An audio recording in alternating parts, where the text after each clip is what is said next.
Alam, Iya, iya, iya. piye? Gimana?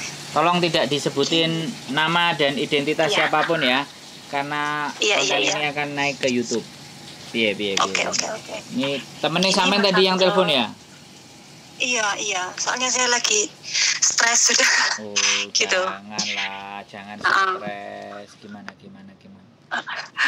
Gini, sebelum-sebelumnya memang langsung aja ya. Sebelum-sebelumnya itu Iya, kan, jangan lewat perantara, langsung aja, Mbak. Saya suka yang langsung-langsung, Mbak. iya makasih Mas. Gini, jadi sebelum notis ini itu sebelumnya memang sudah pernah, itu di bulan 1. Karena tidak dijelaskan kondisi majikan yang dirawat gitu. Kan waktu ketemu interview pertama itu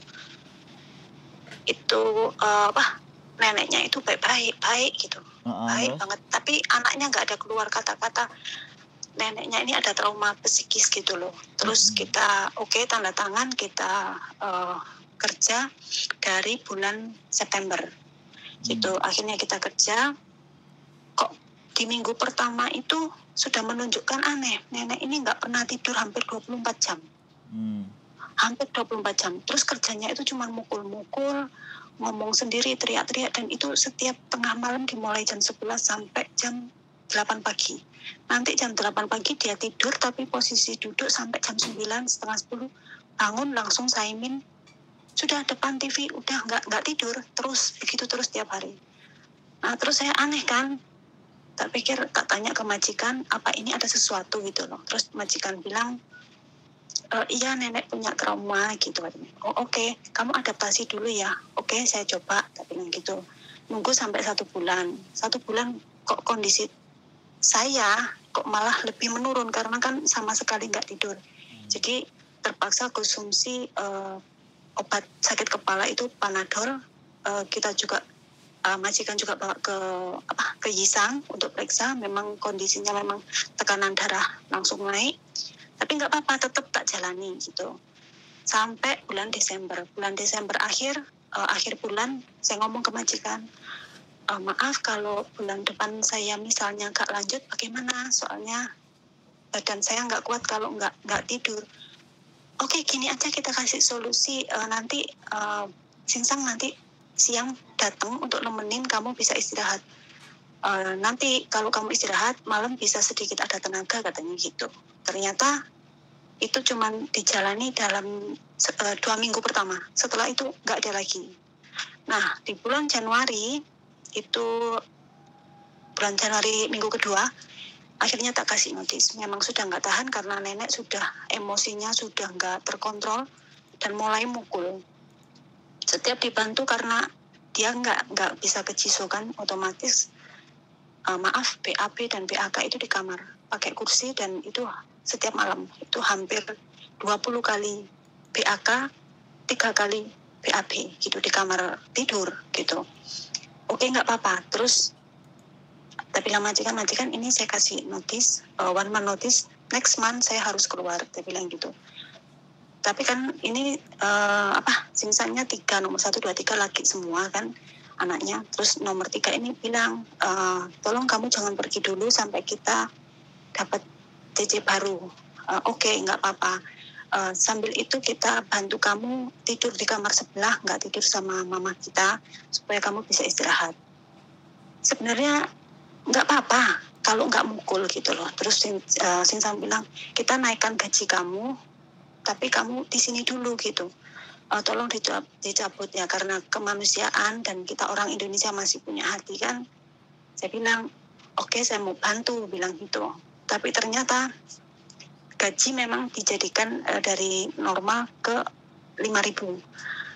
Saya tetap jaga, tapi kenyataannya ya semakin parah gitu. Jadi mukulnya udah nggak pakai tangan aja, udah mulai pakai alat, ngelempar kayak gitu. Dan terakhir dilempar pakai alat paisan itu wong taisin dari bahan keramik itu dilempar. Saya bilang ke majikan, sudah saya menyerah, sudah nggak sanggup gitu, karena ini sudah pakai fisik gitu. Terus kata majikan, tolong kasih kita kesempatan sampai kita dapat gitu, baru nanti kita akan kasih kamu biar tunggu visa di Hong Kong katanya gitu. kita pakai hati lagi, kita kerja lagi. Nah kemarin udah mentok karena nenek udah mukul, udah meludah ke muka gitu. Apapun BAB itu udah berdiri di lantai, BAK juga di lantai, memang ngerjain. Saya akan lakukan ini sampai kamu keluar dari rumahku, katanya kan gitu toh. Ada rekaman semua, mulai mukul semua saya rekam gitu.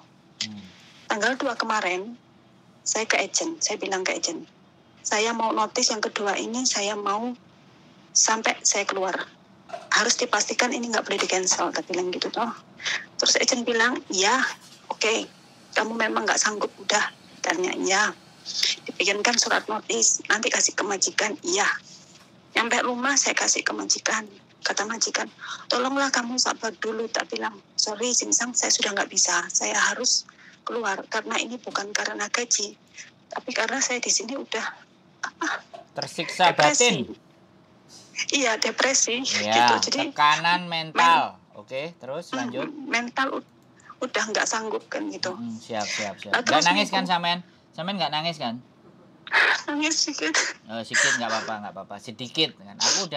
Aku aja mencium-cium rasa air mata gitu. Terus lanjut Mbak, nggak apa-apa. Nggak pengen marah gitu loh. Ya nggak apa-apa, marah sama saya aja, marah sama saya.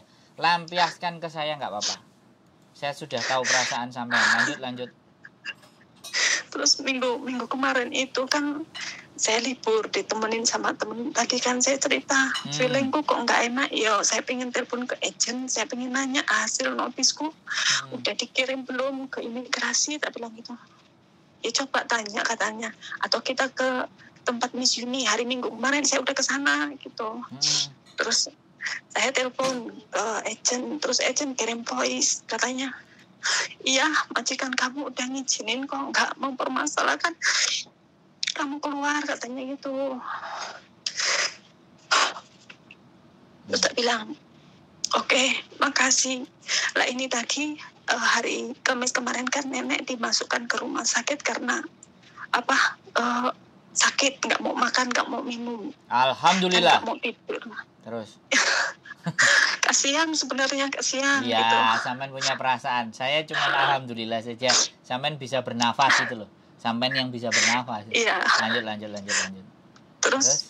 Nah, sebelum dimasukkan ke rumah sakit kan malamnya itu disewa perawat. Untungnya itu disewa perawat dari jam 9 sampai jam 7 pagi. Jadi saya di sebelah, perawat dari rumah sakit tidur satu kamar sama nenek. Nah, dia yang tahu semuanya, saya dikasih nomor teleponnya.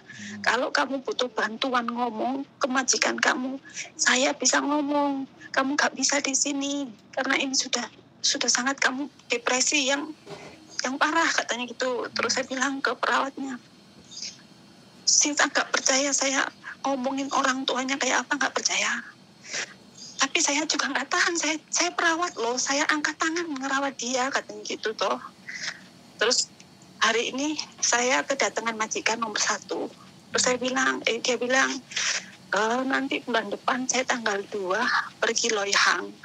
Saya udah cari perawat sama nunggu CC dari Indonesia yang nanti bisa kerja bareng kamu. Kaget dong. Terus saya nanya, loh bulan 5 bukannya tanggal 2 seharusnya saya keluar dari sini. Loh siapa yang bilang, katanya gitu. Saya udah cari CC buat kerja sama kamu. Katanya dia kerja malam, kamu kerja siang, katanya gitu. Nah selama saya pergi Loyang, kamu nanti dibantu sama perawat. Berarti notisku nggak dikirim ke imigrasi dong. Iya kan?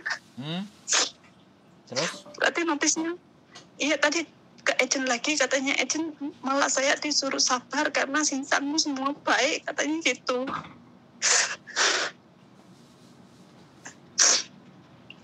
Saya cuma pengen keluar itu aja, nggak tahan. Ini nenek katanya minggu-minggu ini kan pulang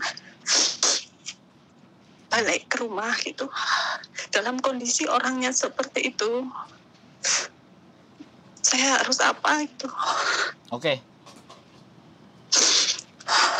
Samen lanjutin nangisnya dulu. Kalau sudah selesai, Samen bilang, wis mas silahkan ngomong gitu.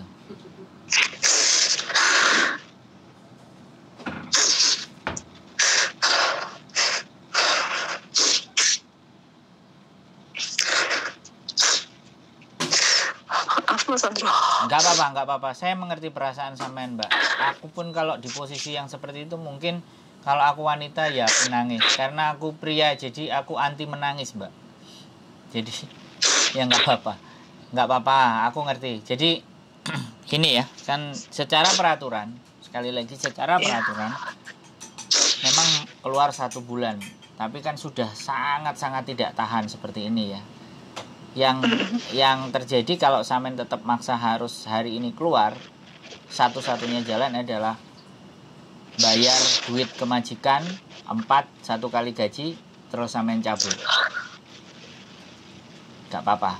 Dengan alasan kakek yang sakit jiwa, nenek sakit jiwa, nenek sudah sangat parah penyakit mental, sampean harus tulis itu semuanya. Kalau majikan sampean nggak pernah akan bilang bahwa orang tuanya sakit, orang tuanya nggak mungkin melakukan seperti itu. Iya, karena dia anaknya, ya kan? Dia darah dagingnya, nggak mungkin menjelekkan mamanya kan, ya kan? Tapi kalau kita bukan darah dagingnya dia, kita hanya di sini sebagai pekerja, nggak apa-apa. Kalau solusinya tetap hari ini keluar atau besok keluar atau lusa keluar, yaitu kita bayar 1 bulan gaji. Tapi kalau sampean masih kuat bertahan di bulan depan, ya sudah, surat yang sudah sampean buat yang tertanggal yang sama kirimkan ke imigrasi.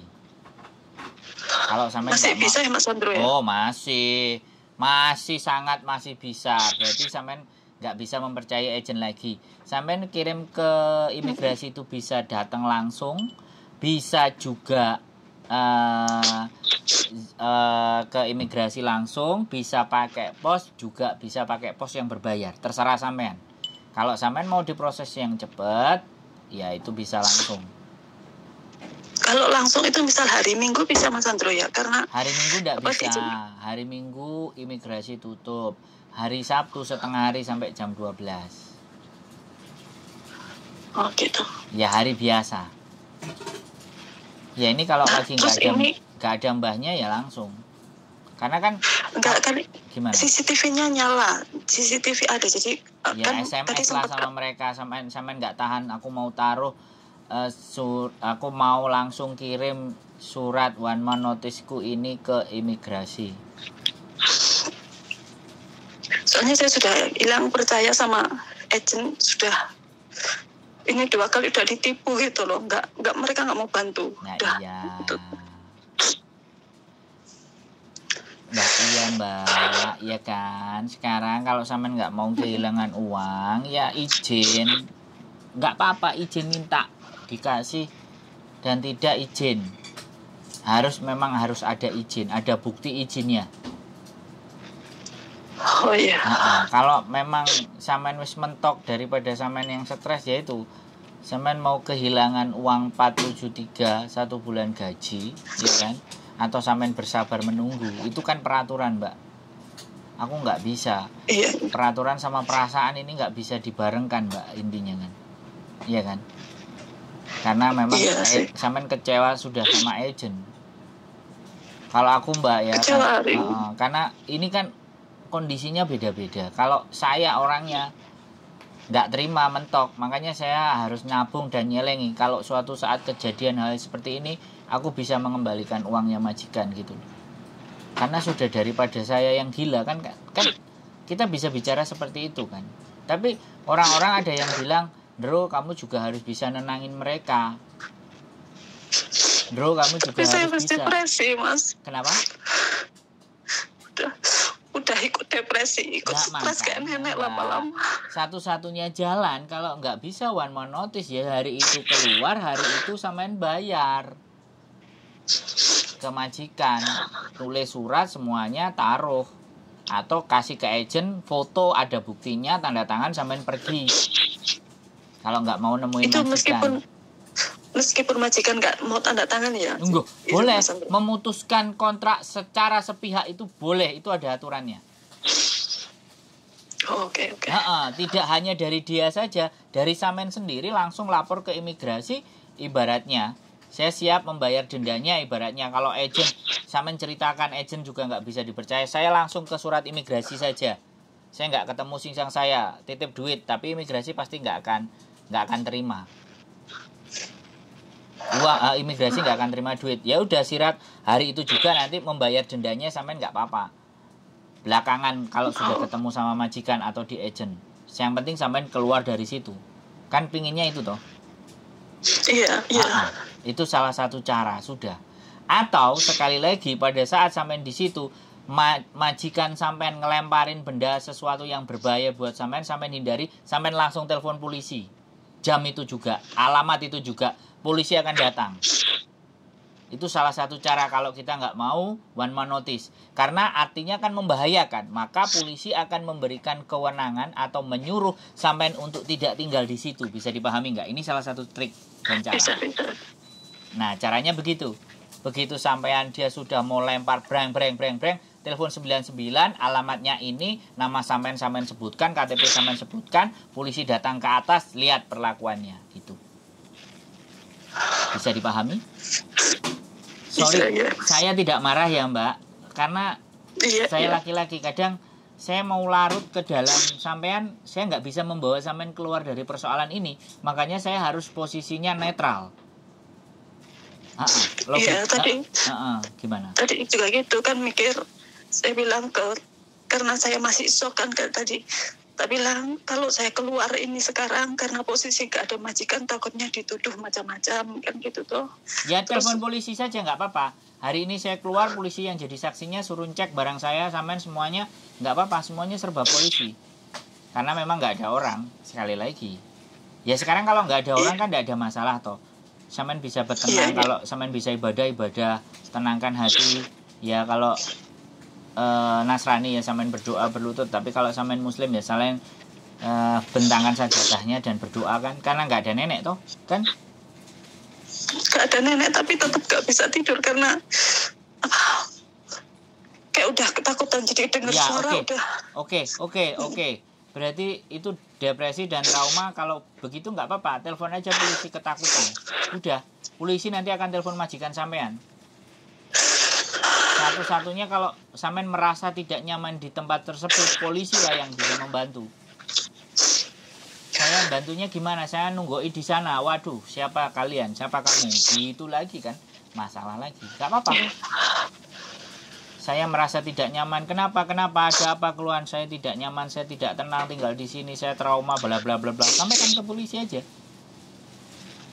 Polisi biar bingung nanti cari solusinya. Pastinya dia akan telepon majikan. Iya mas. Jadi bisa. Logika sampean harus tetap jalan. Logika sampean harus tetap jalan. Cuci muka. Kalau memang ibadah. Kalau sangat terganggu sama sekali, ya meditasi itu diem. Kita tenang, ya udah wiritan. Supaya hati kita tenang. Istighfar kita supaya tenang. Hanya itu yang bisa saya lakukan kepada sampean, Mbak. Kalau saya nggak bisa menyarankan A, B, C, D. Karena segala sesuatu tetap semuanya sampean yang harus menyelesaikan ini persoalan. Saya hanya memberikan dorongan dan semangat. Ngasih tahu cara-cara, karena sekali lagi orang yang takut, depresi, kekhawatiran itu pasti logikanya akan terganggu. Nggak akan rasional. Makanya saya tetap rasional dan tetap ngomong sama sampean. Makanya kenapa kalau ada orang yang pingsan, orang di sebelahnya harus selalu ngomong. Supaya yang pingsan itu tidak bablas gitu loh. Ya, istighfar yang banyak, dilegakan hatinya, dicuci mukanya, apapun itu ceritanya, sampean harus bisa menenangkan diri sampean sendiri. Dan ini sifatnya sementara, badai pasti berlalu. Jadi, aku nggak bisa, aku juga cowok, Mbak. Aku cowok memeluk sampean kan ya repot, kan begitu susah. Nah, saya harus bawa sampean ketawa ini lama-lama. Kalau sampean nangis terus repot. Saya harus membawa sampean ketawa. Saya cowok, Mbak. Saya juga masih punya hasrat dan masih punya keinginan. Nah, gitu kan? Ada nangisnya, ada ketawanya dikit-dikit kan nggak apa-apa kan? Ya, harus.